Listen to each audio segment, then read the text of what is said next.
وضوحا لنذهب ونرى بأنفسنا.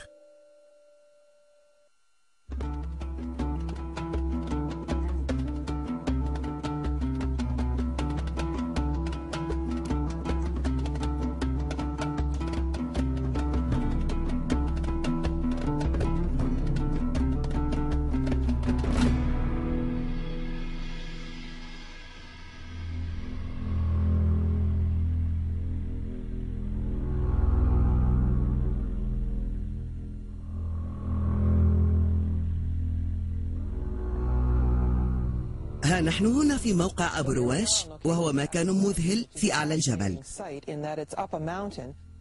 هذا هرم لا يشبه غيره من الأهرامات، وهو مفتوح على الهواء. هذا المكان يناقض النظرة القائلة بجر الصخور بالحبال لإيصالها إلى أعلى الهرم، ومن غير المعقول أن تصعد الحجارة جبلا لكي يبنى بها الهرم.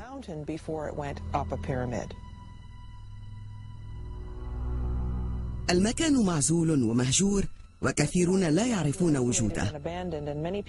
لا يوجد كشك ولا حرس، لا أحد هنا. أعتقد أنه مهمل كليا، لأنه يتناقض كليا مع النظرية التي تشرح كيفية بناء الأهرامات.